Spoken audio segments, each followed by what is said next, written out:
This podcast is intended to provide information for educational purposes only and to serve as a starting point for you to have a conversation with your personal physician. Nothing stated on this podcast should be considered medical advice. Consult with your physician before undertaking or changing any treatment plan. And so we try to determine, hey, what was more powerful of a factor for predicting success or failure?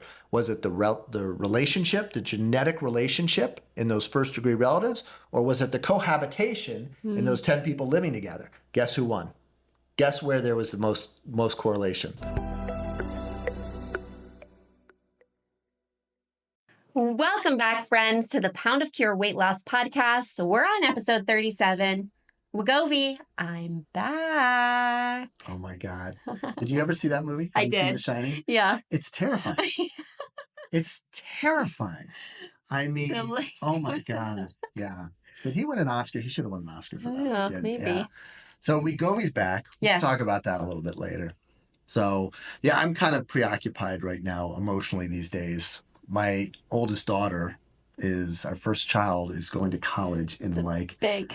By the time this episode airs, we may be moving her into her dorm.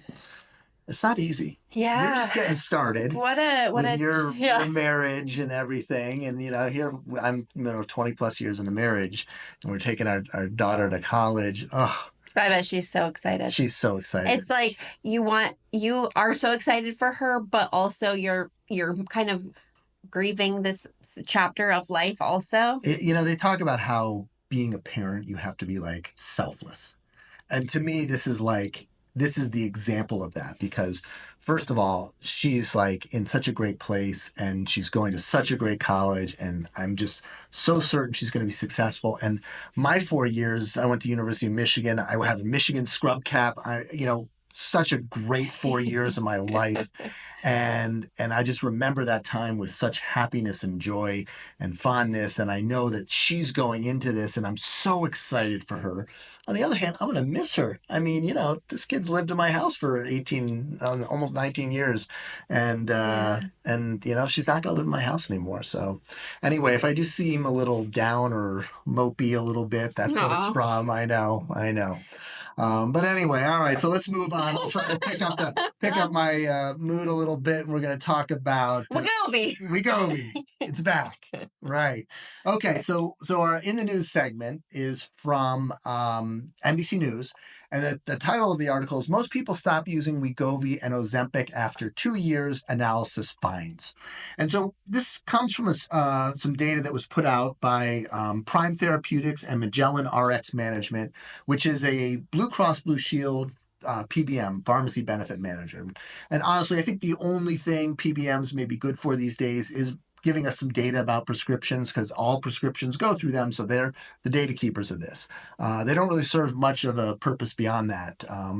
But anyway, so they presented this data, and they showed that only 1 in 4 people who were prescribed Wegovy, and they only looked at Wegovy. They didn't look at Zepbound, they didn't look at Saxenda, only Wegovy. Only 1 in 4 people who were still taking it 2 years after it was prescribed. They only looked at commercial plans, so no Medicare plans, no Medicaid or access plans. So they found some interesting things. 81% of the prescriptions were written for women, but only, again, 1 in 4 people were still taking it. Mm-hmm. So, of course, they're PBMs. They don't want to pay for these meds. They've got an ulterior motive here. Their motive is, hey, people don't like them. They don't work. They can't stick on them. And so we're seeing so little long-term compliance. And so we should charge cash. This is a glamour weight loss med, and this is not something that we should ever have to pay for, because we could potentially lose money on these meds. That's their angle on this. But when we look at, so we have some other science surrounding this. So let's look at the SURMOUNT trial. Now, this was Zepbound, not Wegovy, but I love this trial. Well, I love this trial, yes, because there's so much in this trial. Yeah, a lot of good data. Yeah. 85% of the people who started the SURMOUNT trial completed it at 72 weeks. So 15%.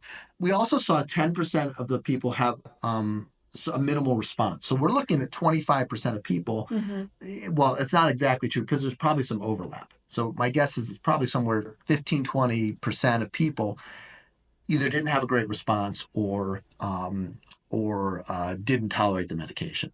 And so I think that's That's what the science is going to tell us, that it's that 4 out of 5 people would be taking it if they kind of had unlimited access. Because when you were in the trial, they just gave you the med, Yeah. right? No Probably shipped it right to you, shortages, didn't have to pay for it. Exactly. No concerns whatsoever. No prior auth denials Yeah, or this is anything great. like that. Right. So once we take the authorization restrictions out, we see it's 80% of people who would still take it. And that's 72 weeks, not 2 years like this study looked at. But I think we all acknowledge there's a huge difference. And most of it fell off at 1 year. So 36% of people stopped taking it at 1 year, 24% at 2 years. They also found 26% of patients changed drugs during their therapy, which again, what we just saw last week, we had Leslie on. She said, I've been on all the meds, right?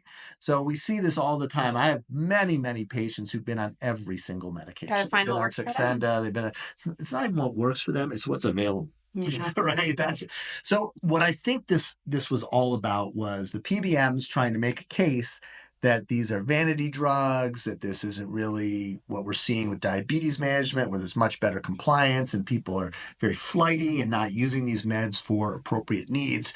But really what we're seeing, and Wegovy was the worst during this study period in terms of shortages, is we're seeing people can't get the medication because it's on shortage, their prior auth is denying them, they're losing access, they're changing insurance. It's this study, in my mind, shows access to care. That a lot of people, and I'd say probably more than half of people in this who stopped taking it, not because they didn't like it, not because it wasn't working, but because they couldn't get it. I feel like we hear that all the time. Yeah. But, this really underlies what we're seeing, which is employers are stopping coverage for these medications fairly commonly. And it would cost $411 billion at our current pricing to cover 50% of obese Americans. Right. That is more than all of the Americans in the country are currently spending on prescription drugs.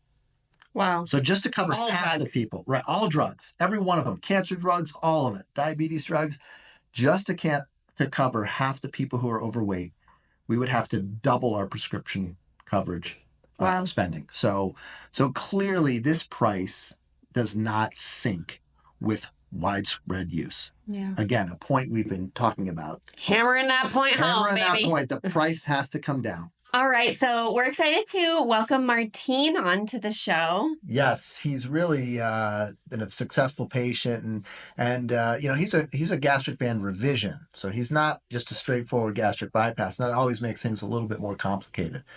So let's have him on the show. Let's hear what he has to say. All right, welcome, Martine. So happy you're here with us.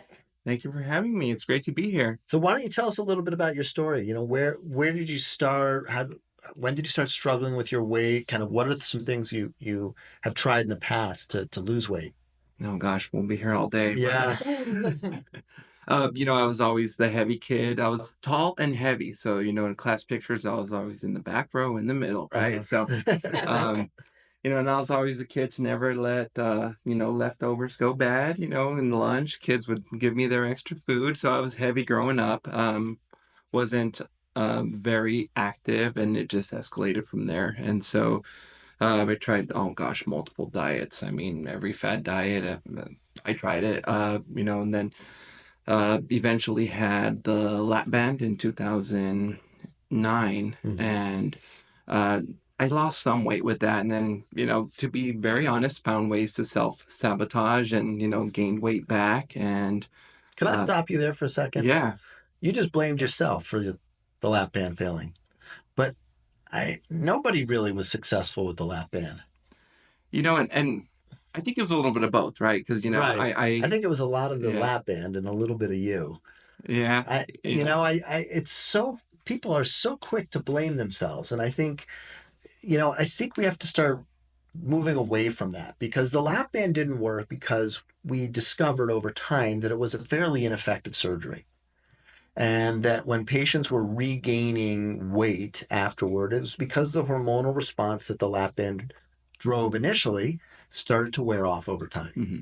And this is a known physiologic phenomenon. It's like if you were on a blood pressure medicine and it was working at first, and then your blood pressure went up again, Would you be like, oh, I just can't control my blood pressure. I failed my blood pressure. I just, squeezed down on my blood vessels too hard. You wouldn't, would you? Right.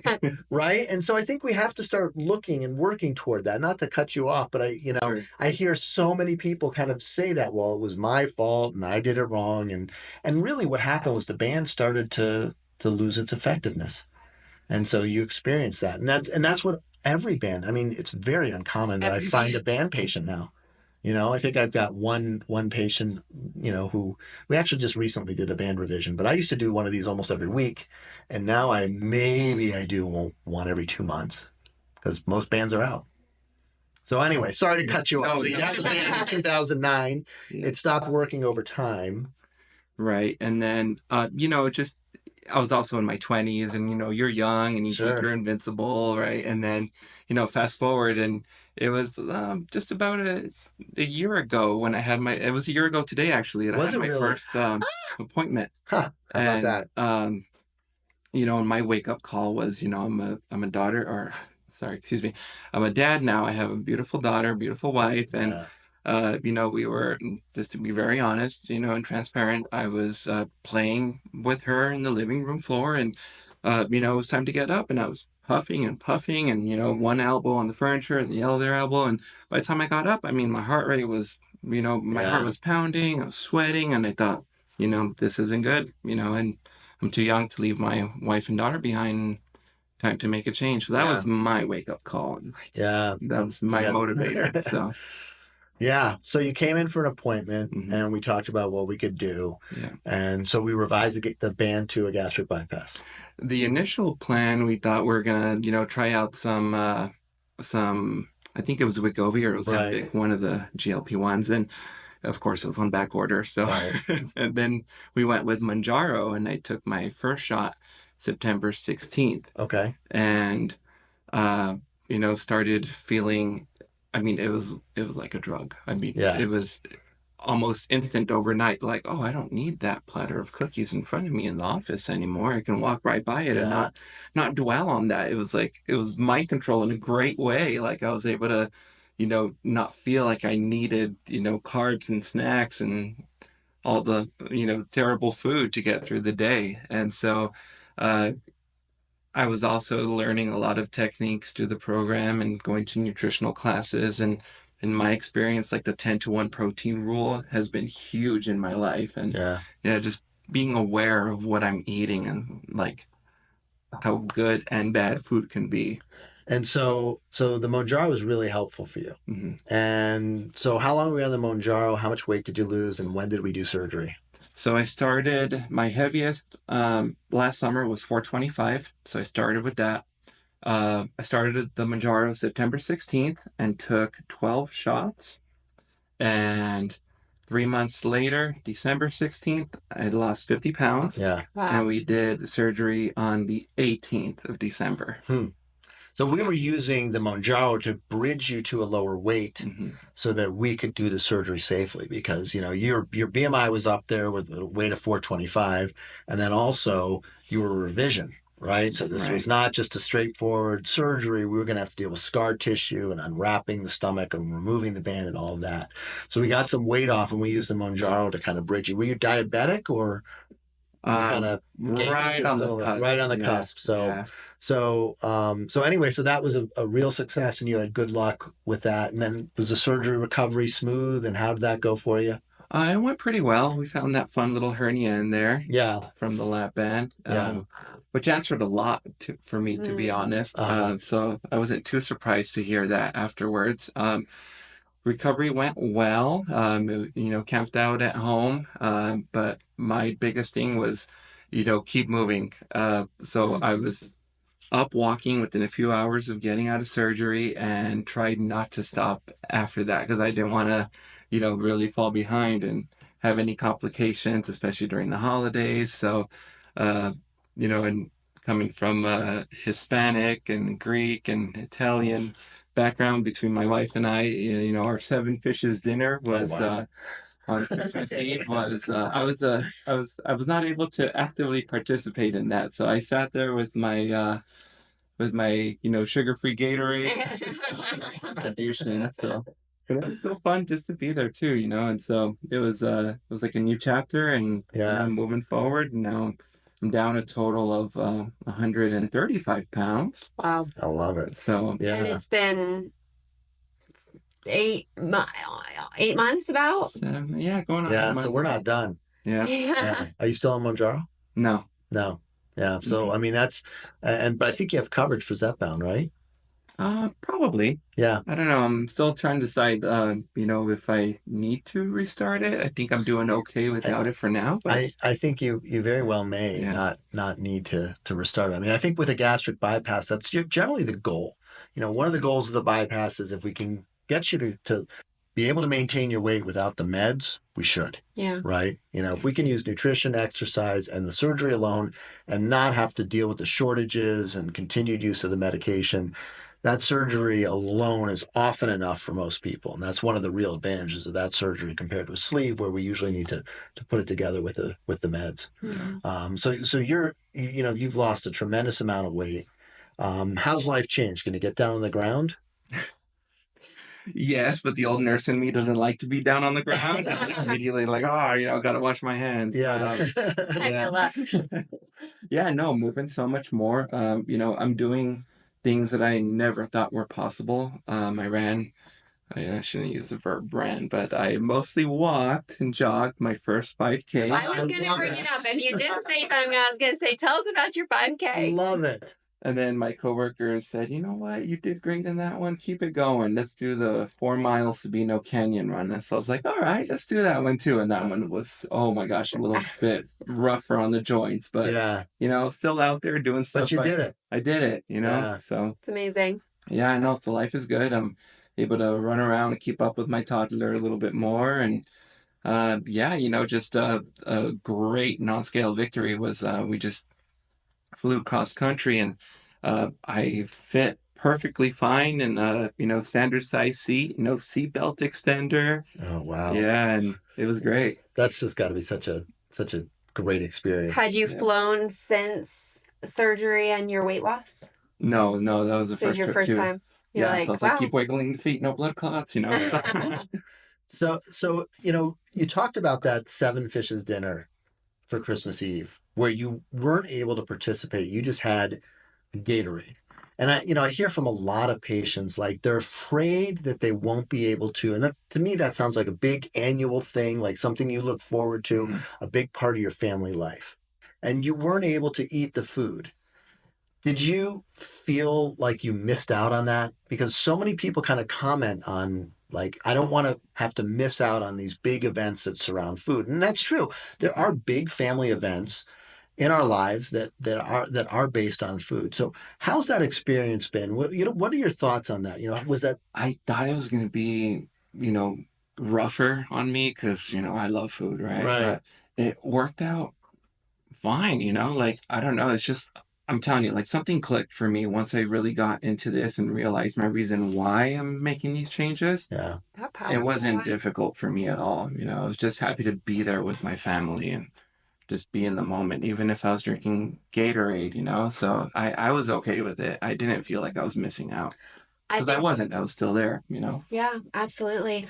And like you mentioned, that why, that deep driving wise is what you got to latch on to. But I do think you're going to have a much different experience this Christmas. Yeah. I think so too. Yeah. I think also that, the food is the side dish to these big family moments. And I think that's something people don't understand is we become so preoccupied. And a lot of it's just this intense drive for food that we all have. Mm-hmm. And it becomes preoccupied and the moment becomes about the food. When in fact, the real value of the moment is it's about the people in the room. It's about the family. It's about taking time, putting down your phones, talking to each other, sharing stories, laughing, sharing memories. That's what those events are about. And the food is just, it's the side dish. And I think sometimes once you pull away that drive for the food, you actually can experience the family a little bit more.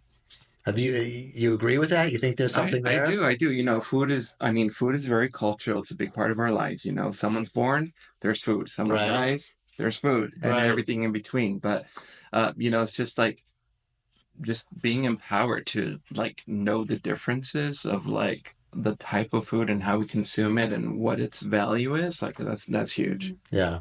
So Talk to us about your nutrition changes. I know we worked on your performance nutrition around your races. So talk to us about how you've been able to combine, all this new movement with your nutrition changes.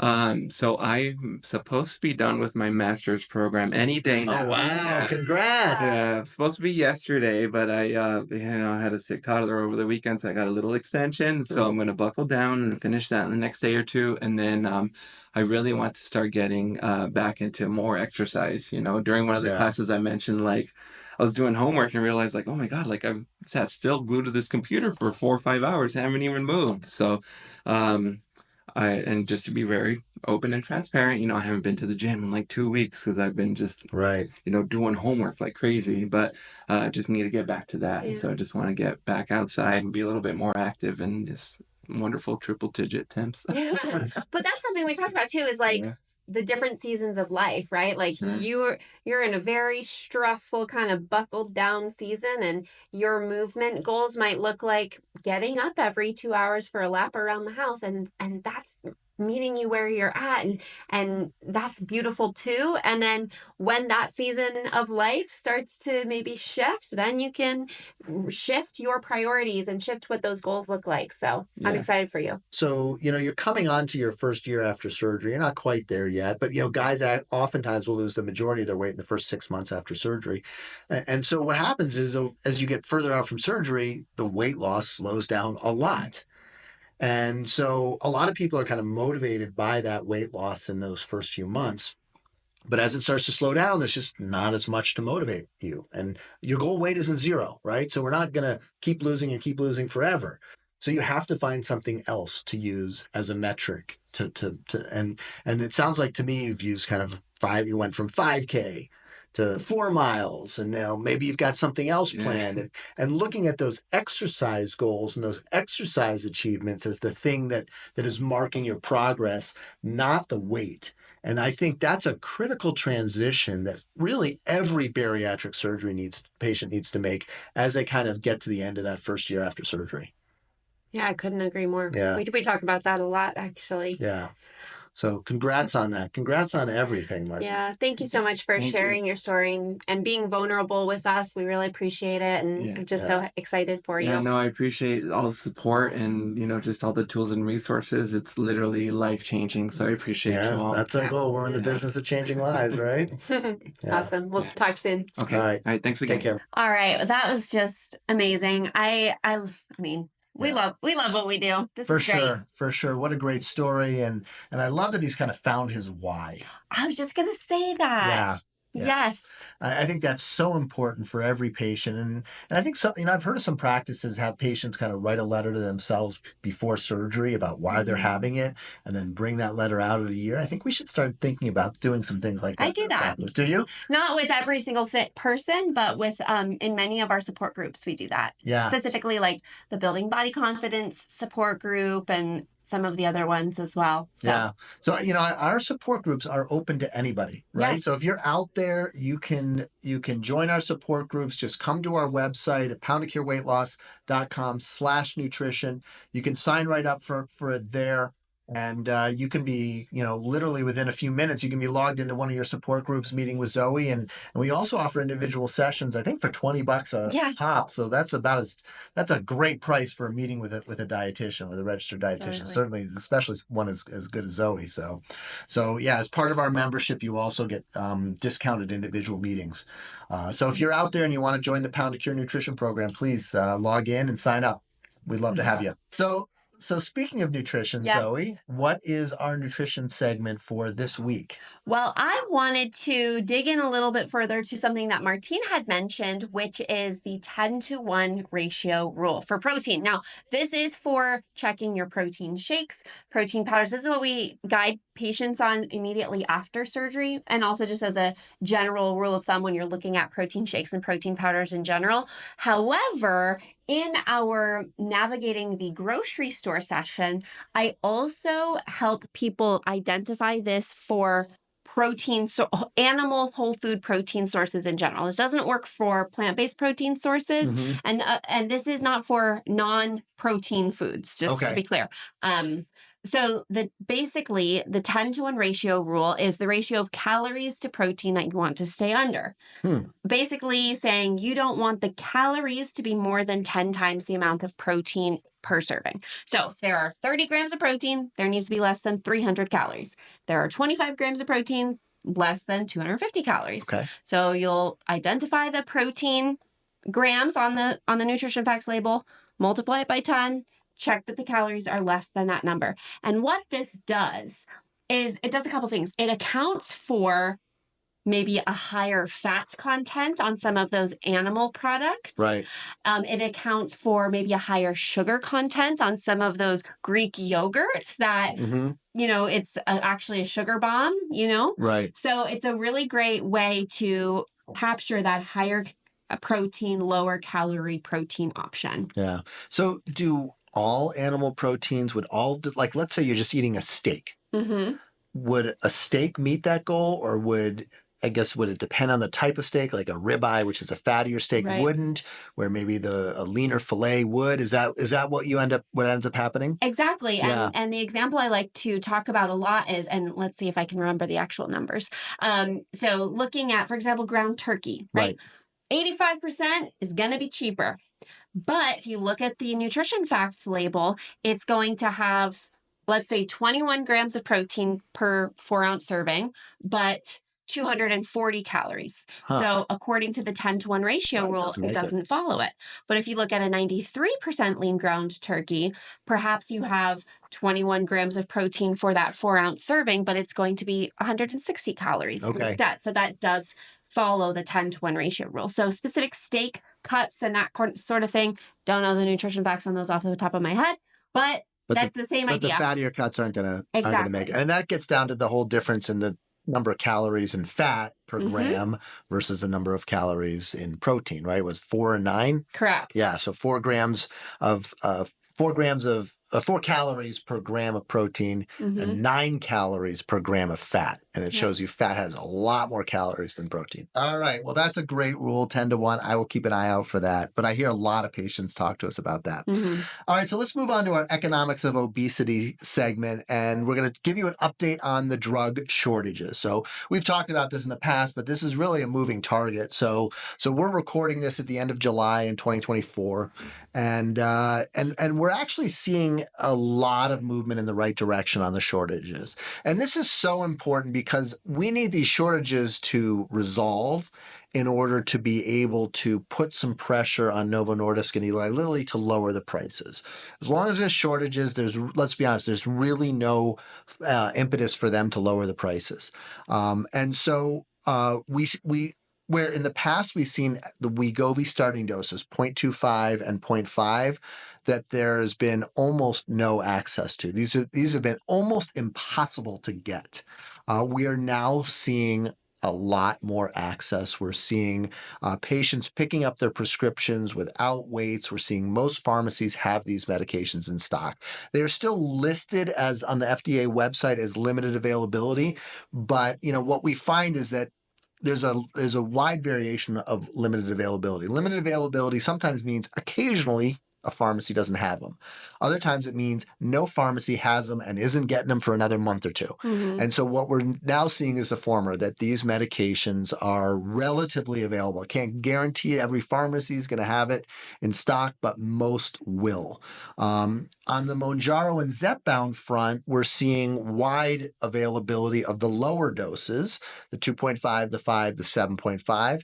And we're also seeing a lot of the 12.5 in stock, but the 10 milligram and the 15 milligram are still unlimited availability. And we actually are seeing patients struggling to find those doses. And sometimes we're seeing patients kind of have to adjust their dose up or down a little bit from either 10 or 15 because they just can't get that medication. But, probably 2 months ago, nobody could get these meds. Not any of them. Not Zepbound, not Wegovy. They just weren't available. Nobody could get anything. And so we've seen a huge change. And we know that both companies have really invested in manufacturing and have increased their manufacturing capacity. My prediction is by the end of the year, we should really see these shortages substantially improved and maybe end. And again, this is going to allow us to put some pressure on the drug companies to lower these prices. Mm-hmm. So this is good news. Wegovy is back. Wegovy is back.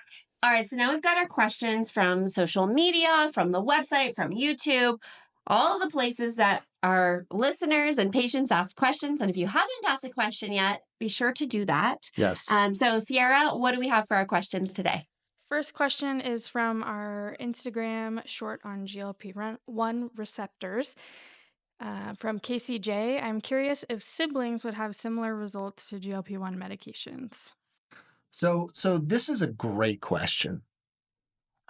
We know that there is a similarity in results after bariatric surgery. So this is something, to me, this is probably one of the most frustrating parts of what we do, which is that we use the same medication, perform the same surgery on two different patients, and we get two very different results. Mm-hmm. And so, I mean, that's true of all medicine, and we understand that. But with weight, it's really you can really measure it very accurately, and you can really see those differences. So a study that I've talked about many, many times comes from 2011. It's put out by a guy named Lee Kaplan, who really has done some excellent research. And a lot of what I talk about with the set point and lowering your set point and how that strategy works comes out of the research that he's done. And so he looked at 848 patients who had bariatric surgery, and he found in those 848 patients, he found 13 first-degree relatives. He also found 10 pairs of patients who were living together but not related, most likely spouse, husband and wife. And he looked at statistical modeling to determine which mattered more. Living in the same environment, the idea is, and you already just talked about how you and Matt were kind of shopping for shakes together, and that's very common, is that husbands and wives tend to follow somewhat of a similar diet. Of course, there's variation in that, but there is some commonality there. And so we try to determine, hey, what was more powerful of a factor for predicting success or failure? Was it the relationship, the genetic relationship in those first-degree relatives, or was it the cohabitation in those 10 people living together? Guess who won? Guess where there was the most correlation? The genetics. Absolutely. Yeah. So they paired random people, and there's some statistical measurements, not important. They measure variability. But in the random people, they saw about a 25% correlation between the two random people, saw a 25% variability between two randomly chosen people. When they looked at cohabitation, 26%. So whether you pick two people who live together in the same home or pick two people randomly, essentially there was the same degree of variation between these two people. So essentially living together with someone had no impact whatsoever on whether or not you're going to succeed after surgery. And I feel like we hear this anecdotally all the time. All the right? time. Absolutely. Me and my husband eat the exact same thing, and he's lost X amount of weight, and I've gained weight. Yes, exactly. We hear that over and over again in the office. When we looked at first-degree relatives, parent-child, brother-sister, we saw a 9% variability. Wow. So remarkably less. So having that genetic relationship predicted that if one person did well after surgery, the other person was likely to also do well. Mm-hmm. And the same was true if they didn't do as well, and lost less weight than expected. And so we know this is true for bariatric surgery. We also know that bariatric surgery and weight loss meds, GLP-1 meds, work through fairly similar mechanisms. They work through this neurohormonal pathway, not so much by this anatomic restriction and malabsorption. We also know that pharmacogenetics is a major impact on how people respond to drugs. So we know a lot of things that tell us that the answer to this is yes, that if a sibling, and especially if it's a first-degree sibling, not a half-sibling, was successful on one GLP-1 med, that your likelihood of being successful on the same med is high. Do we have strong data to know what those genes are? And has this been shown in the literature? Not to my knowledge. And so I can't give you an absolute yes because I'm not aware of any science on this. But I think if we look at the foundation of everything that's similar to this, in my mind, I would be shocked if the answer to this turns out to be no. Yeah. So, but really great question. I love it. People are clearly doing their research. They're digging into Thinking. this. They're thinking, and that's what we're here for. Yeah. I mean, we want to make sure we're putting some solid information out so that you can make the best decision possible about your health and your weight. Absolutely. Next question is from our Instagram on calories post-op. Because not reaching the protein goals can lead to a stall in weight loss, what can a person do to meet protein goals with a limited volume of food? I have hypothyroidism but want to lose more weight. Okay, so like Andrea had mentioned, not reaching your protein goals can absolutely impact your weight loss, right? Yeah. Just like your hydration goals, just like, all these other factors. And in fact, just earlier today, we had our Breaking Through Plateaus support group. And so this is some of the stuff that we were talking about. So controlling what you can control, right? And that's what we're talking about here. How can she meet her protein goals, which is something she's struggling to do, while being limited in the volume of food that she can eat due to the maybe surgery? I guess that's not clear if she's had surgery or on the GLP-1s, but regardless, limited volume of food. So we need to maximize that volume of food to reach your protein goals. Let's just say your protein goal is 80 grams and you can only eat a little bit at a time. This is something that we talk about a lot about how to help people get that protein in immediately after surgery is maybe adding an unflavored protein powder in with a Greek yogurt, or maybe that's adding that unflavored protein powder in with a blended bean soup, right? So you're kind of fortifying or amplifying that protein content for a smaller portion. And the same thing can be done with making a smoothie, right? You can put Greek yogurt and protein powder and peanut butter and all of these wonderful things to really maximize your protein intake while minimizing the volume.